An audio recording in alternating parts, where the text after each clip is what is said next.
आज हम पढ़ने वाले हैं दर्पण सूत्र। ठीक है,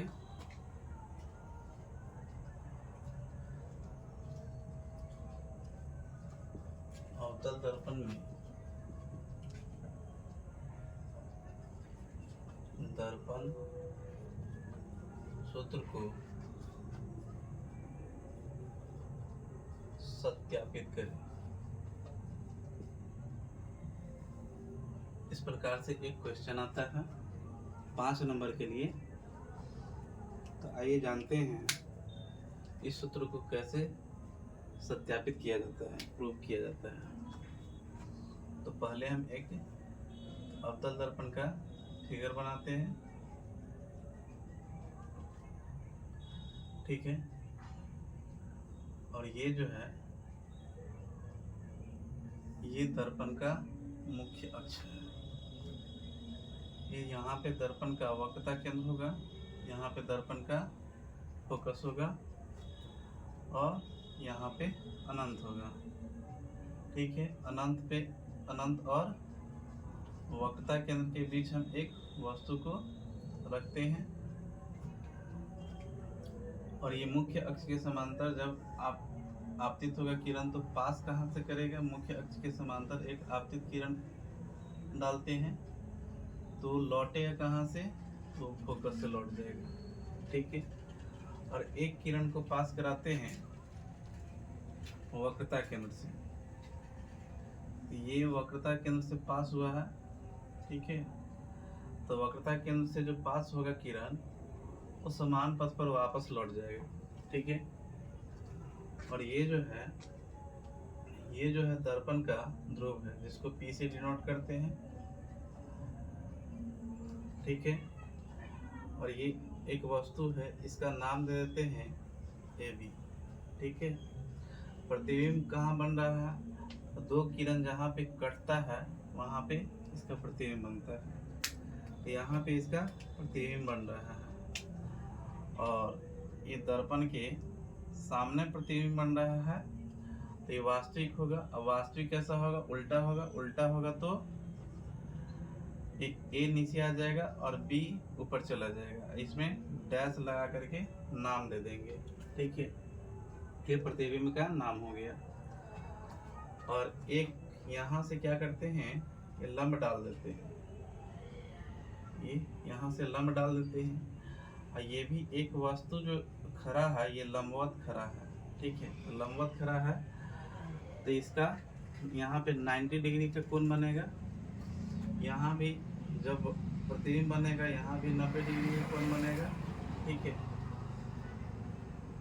अब इसमें नाम क्या दे दे दर्पण का, तो नाम दे देते हैं M और M डैश।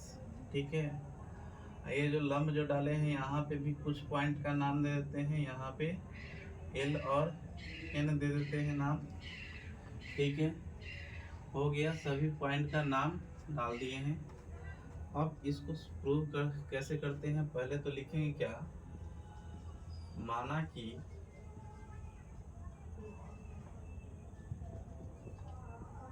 M और M डैश एक अवतल दर्पण है।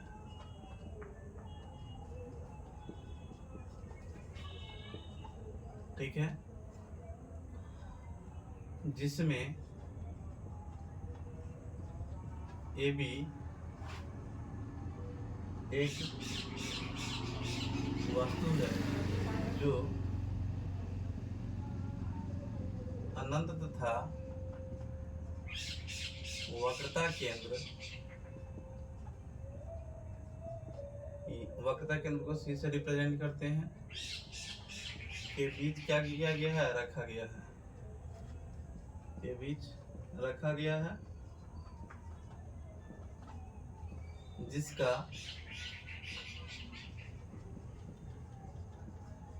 वास्तविक प्रतिबिंब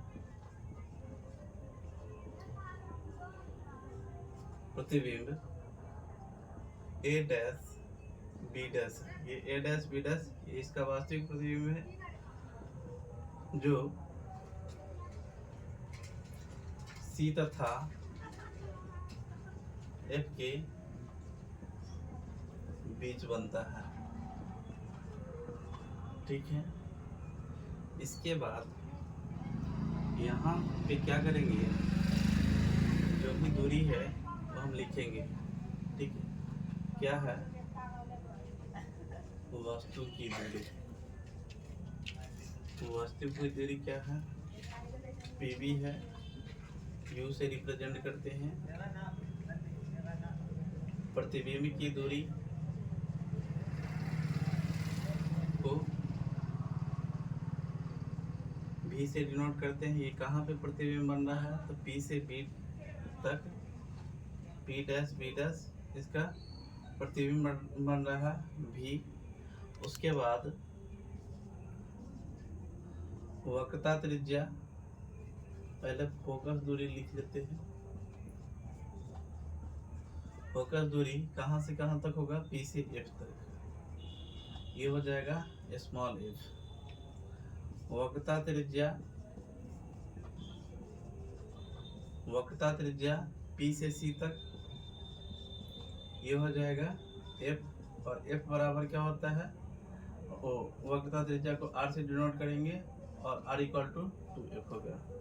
ध्यान देना है, इसमें चिन्ह परिपाटी का यूज करेंगे। अब चिन्ह परिपाटी क्या, हम पीछे भी बता चुके हैं। ये एक अवतल दर्पण है, यहाँ से इस प्रकार से अक्ष को दिखाएंगे। तो क्या कहते हैं, नियामक ज्यामिति में इधर वाला को क्या किया गया था, माइनस में लिया गया था और इधर वाले को प्लस में। यानी इधर जो भी होगा वो माइनस में होगा और इधर जो भी होगा वो प्लस में होगा।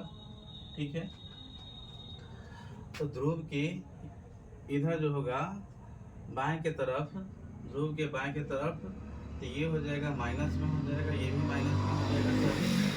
सभी दूरी P से ही मापा जाता है, दर्पण के ध्रुव से ही मापा जाता है। ये माइनस होगा, ये भी -2f हो जाएगा।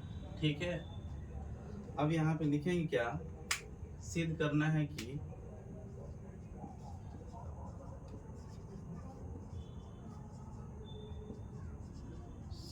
है कि वन बाई एफ बराबर 1/v प्लस 1/u।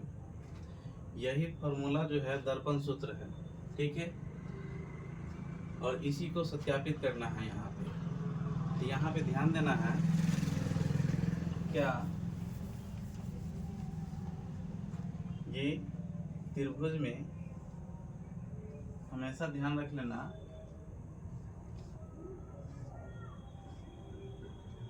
अगर इस प्रकार से कोई त्रिभुज है, यहाँ पे यहीं से ले लेते हैं। इसमें क्या करते हैं, इसका जो नाम है, ये वाला त्रिभुज और ये वाला त्रिभुज को क्या करना है, समरूप कराना है। ठीक है, तो यहाँ से क्या है, ABC है, तो ABC यहाँ पे डाल देते हैं और ये है A डैश B डैश। ठीक है, तो ये एक दूसरे के समरूप होगा। और समरूप कैसे होगा, ये कोण और ये कोण क्या होता है, शीर्षाभिमुख कोण होने के कारण बराबर होता है। ठीक है, ये कोण और ये कोण शीर्षाभिमुख कोण होने के कारण बराबर होता है। और यहाँ पे लंबवत है ये वस्तु। ठीक है, ये भी लंबवत है ये प्रतिबिंब। तो ये एक एंगल 90 डिग्री, यहाँ भी 90 डिग्री हो जाएगा, ये भी 90 डिग्री। तो दो कोण, दोनों त्रिभुज का दो कोण बराबर हो गया। ठीक है, इसलिए इस त्रिभुज को क्या कहेंगे, समरूप कहेंगे। ठीक है, समरूप त्रिभुज लिखेंगे क्या, ABC, समरूप त्रिभुज ABC। और या यहाँ पे त्रिभुज, अब A के बराबर क्या है, तो A को हम अभी बराबर नहीं किए हैं, ये ध्यान रख लेना है। कौन कौन अगर दो कोण बराबर हो जाता है तो कौन कौन समरूपता से क्या हो जाता है, दोनों त्रिभुज समरूप हो जाता है। तो इसका B जो है, ठीक है, ये B डैश के बराबर है, तो B के जगह पे क्या रखेंगे, B डैश रखेंगे। और इसका C जो है, ये दोनों में कॉमन पॉइंट है, यानी उभयनिष्ठ बिंदु है, तो सी दोनों में है, बच गया इस त्रिभुज में कौन सा, ये ए डैश बच गया, ए डैश। ये दोनों त्रिभुज क्या हो गया, समरूप हो गया। अब इसमें क्या करेंगे, ये ध्यान रख लेना, ये कभी भी तो दो त्रिभुज अगर जब भी समरूप हो जाता है तो इसके संगत भुजाओं का अनुपात बराबर हो जाता है। संगत भुजाओं का अनुपात बराबर हो जाता है, ये 10th में ये पढ़ना है, ध्यान देना है। इस प्रकार से हमेशा एक ट्रिक ध्यान रख लेना है, ए बी बट्टा ए डैश बी डैश, ठीक है। उसके बाद बी सी बट्टा बी डैश सी, इससे हमेशा ध्यान रहेगा। ऐसे देखा जाता है क्या, जैसे ध्यान देना है, कोण एंगल बराबर है तो ये कोण बराबर है तो इसके सामने वाला जो है इसका अनुपात और ये कोण के सामने वाला अनुपात, ये ए सी बट्टा और यहाँ पे क्या आ जाएगा, ये ए सी ए डैश सी, ये इसका अनुपात बराबर हो जाएगा, किसके बराबर हो जाएगा, ये कोण के सामने वाला कौन सा भुजा है, ये वाला भुजा है, ठीक है। और ये कोण के सामने वाला कौन सा भुजा है, ये ए बी है, ये बराबर हो जाएगा ए डैश बी डैश के, ठीक है। और उसके बाद बच गया जो कौन सा बच गया, ये 90 डिग्री के सामने वाला चल रही है, ये 90 डिग्री के सामने वाला चल रही है, ये एंगल के सामने है, ये एंगल के सामने चल रही है, तो बच गया ये वाला। इस एंगल के सामने कौन सा भुजा है, ये बी सी है, ठीक है, बी सी है। और इस एंगल के सामने ये इक्वल बराबर हो जाएगा, किया जाएगा क्या, इस एंगल के सामने वाला क्या हो जाएगा, बी डैश सी हो जाएगा, ठीक है। तो ये इतना हो जाएगा, यही संगत भुजाओं का अनुपात बराबर हो जाएगा, एक दूसरे का संगत भुजा कहलाएगा, ठीक है। लेकिन यहाँ से उतना करना नहीं है, यहाँ से हमेशा एक ट्रिक याद कर लेना है, जब भी ये दोनों त्रिभुज को समरूप करा हो जाता है तो इतना बट्टा इतना हो जाएगा और इतना बट्टा इतना हो जाएगा, ठीक है।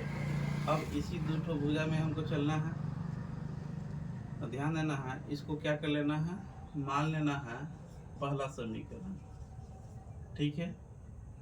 अब उसके बाद एक और समरूप होगा, अब उसके बाद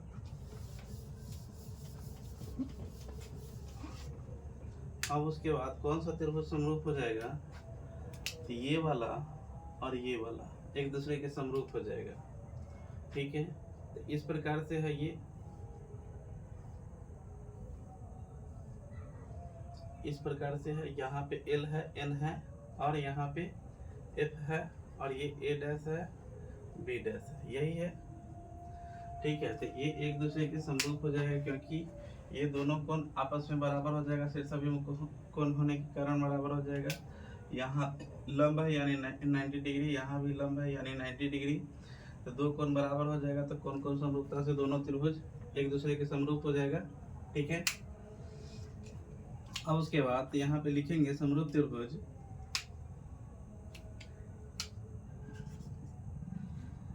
इसको क्या बोलेंगे, एल एन एफ, ठीक है। समरूप हो जाएगा त्रिभुज, या डायरेक्ट यहाँ पे लिख सकते हैं तथा त्रिभुज, ठीक है। ये हो जाएगा किसकी, एल एन, यहाँ पे n के बराबर क्या है, b है, तो यहाँ n की जगह पे b डैश लिखेंगे और यहाँ पे f दोनों में कॉमन पॉइंट है, तो इसलिए f की जगह पे f ही होगा, ठीक है। बच गया इसमें शेष ये a डैश, अब इतना बट्टा ln बट्टा, ठीक है। और क्या करेंगे, a dash b dash, ln बट्टा a dash b dash, nf, क्या NF लेने की यहाँ पे ज़रूरत है, हाँ NF लेने की ज़रूरत है, NF बट्टा B डैश F, ठीक है, ये आ गया, यानी ln बट्टा A डैश B डैश ये लिखे हैं और NF बट्टा B डैश F, ध्यान देना है।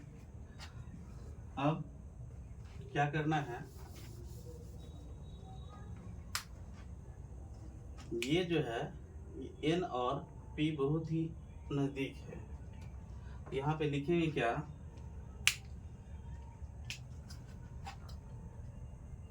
चूंकि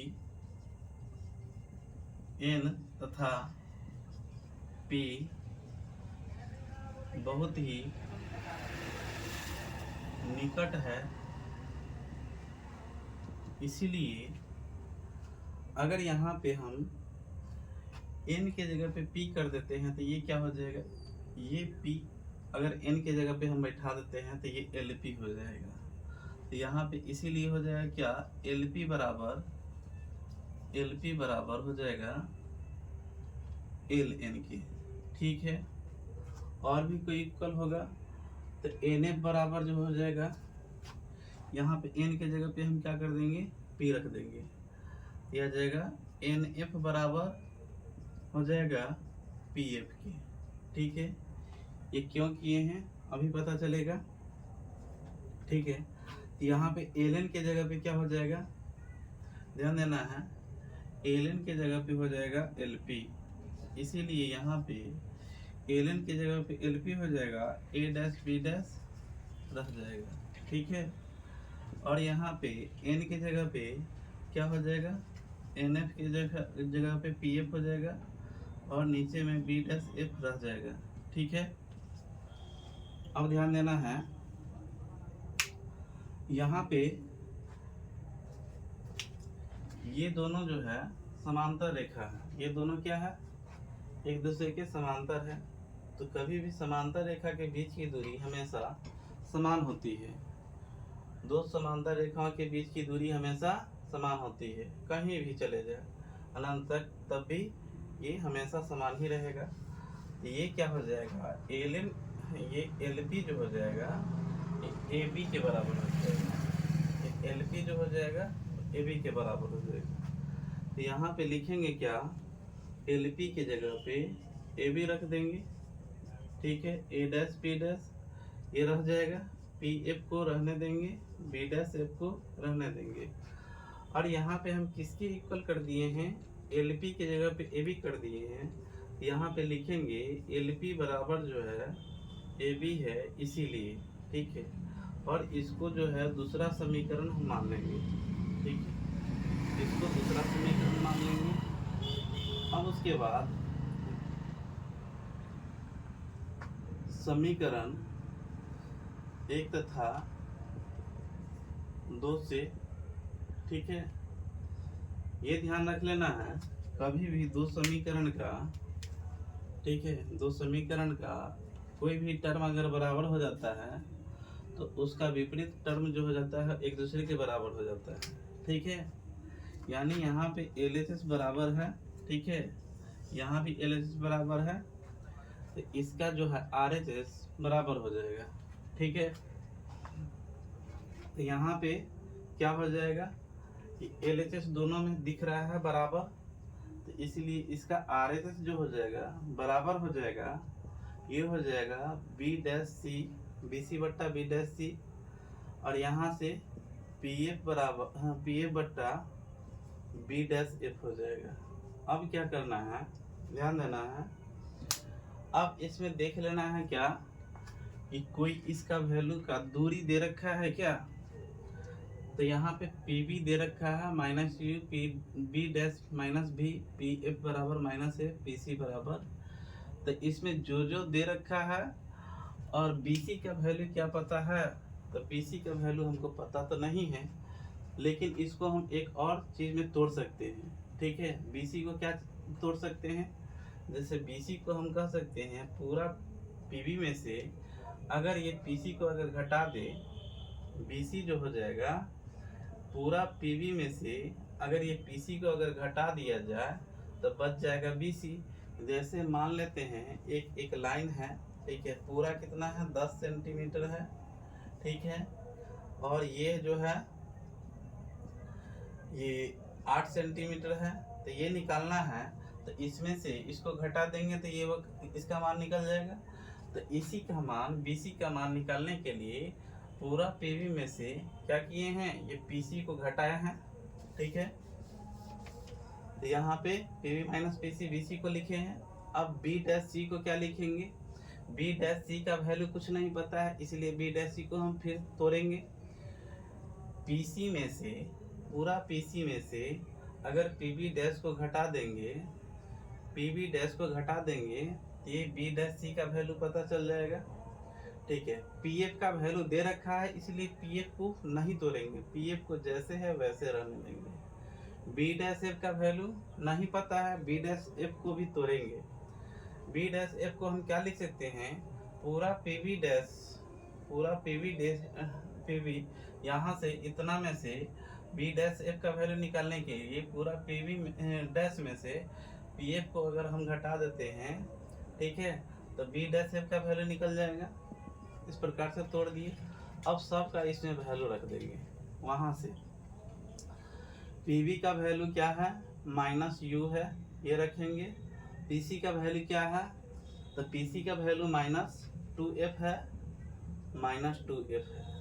और पीसी का वैल्यू यहाँ से ध्यान देना है, कभी भी माइनस के साथ अगर इस प्रकार से अगर माइनस अगर लगा हुआ रहता है, इसको ब्रैकेट में डाल देना अच्छा रहता है। ठीक है, पीसी का वैल्यू कितना है, तो पीसी का वैल्यू यहाँ से माइनस 2f। ठीक है, अब पीवी डैश का यहाँ पे ये पीवी डैश है। ठीक है, पीवी डैश का वैल्यू कहाँ है, पीवी डैश का वैल्यू माइनस भी है। इस प्रकार से जब भी माइनस के बाद माइनस अगर आ जाए तो इस प्रकार से इसको ब्रैकेट में डाल देना है। पीएफ का वैल्यू माइनस एफ वहाँ से है, और पीवी डैश का वैल्यू कितना है, तो पीवी डैश का वैल्यू माइनस भी है, यहाँ से रख देना है। पीएफ का वैल्यू माइनस एफ है, माइनस एफ इस प्रकार से रखना है। माइनस के बाद माइनस आ जाएगा तो इसको ब्रैकेट में डालना है। ठीक है, अब उसके बाद माइनस यू को छोड़ देना है, ये माइनस इंटू माइनस प्लस हो जाएगा और ये 2f आ जाएगा। ठीक है, ये भी माइनस 2f को छोड़ देना है, ये माइनस इंटू माइनस प्लस भी आ जाएगा, और ये माइनस f आ जाएगा, और ये माइनस भी रहेगा, minus into minus plus f आ जाएगा। ठीक है, हो गया। अब इसको क्रॉस गुना करेंगे, तो क्रॉस गुना करेंगे तो आ जाएगा माइनस बी प्लस एफ को इस प्रकार से लिख करके गुना करना है, और इसको डायरेक्ट भी ऐसे गुना हो जाएगा, लेकिन माइनस एफ इंटू क्या आ जाएगा, माइनस 2f प्लस भी आ जाएगा। ठीक है, अब इससे इसमें गुना होगा तो ये आ जाएगा u भी, माइनस u से f में गुना होगा माइनस uf आ जाएगा। 2f से इसमें गुना होगा तो माइनस 2f भी आ जाएगा। 2f से इसमें गुना होगा तो 2f स्क्वायर आ जाएगा। ठीक है, इससे गुना होगा तो ये 2f स्क्वायर हो जाएगा, और माइनस एफ बी से गुना होगा तो माइनस एफ बी हो जाएगा। क्या करेंगे, सभी को एक साथ एक ही साइड में ले आएंगे। ठीक है, यू भी माइनस यू एफ, ठीक है, 2f भी प्लस 2f स्क्वायर। इधर से अगर लाएंगे तो ये 2f स्क्वायर माइनस हो जाएगा, एफ भी इधर आ जाएगा तो प्लस हो जाएगा, बराबर में क्या बच गया, 0 बच गया। इसमें कोई कटने वाला है, कैंसिल होने वाला है, तो ये हो जाएगा, कैंसिल हो जाएगा। और कुछ देखने को मिलेगा यहाँ से, तो यू भी क्या इसके इक्वल है कोई कैटेगरी वाला, नहीं। ठीक है, यूएफ के बराबर यूएफ वाला कैटेगरी है कोई, क्या नहीं है, तो यूएफ का कैटेगरी कोई नहीं है। सेम कैटेगरी वाला देखना है, एफ भी वाला है ये, तो एक दूसरे से ये माइनस है और ये प्लस है, माइनस प्लस वाले क्या होता है, घटता है, ये तो घट जाएगा, तो यहाँ पे एफ भी आ जाएगा, और बड़ा में माइनस है तो माइनस आ जाएगा। ठीक है, अब जब भी इस प्रकार से अगर दे रखा रहेगा, 1/, समथिंग कुछ दे रखा रहेगा, प्रूव करना रहेगा, तो ये ध्यान रख लेना है, ABCD का जितना लेटर होगा ना, ABCD का जितना लेटर, इसमें क्या लेटर नजर आ रहा है, यू भी एफ नजर आ रहा है, तो यू भी एफ से क्या करेंगे, दोनों तरफ भाग कर देंगे। यहाँ पे लिखेंगे दोनों तरफ यू भी एफ से भाग करने पर, ठीक है, तो ये क्या हो जाएगा, यू भी बाई यू भी एफ, यू एफ बट्टा यू भी एफ, और ये एफ भी बट्टा यू भी एफ बराबर में 0।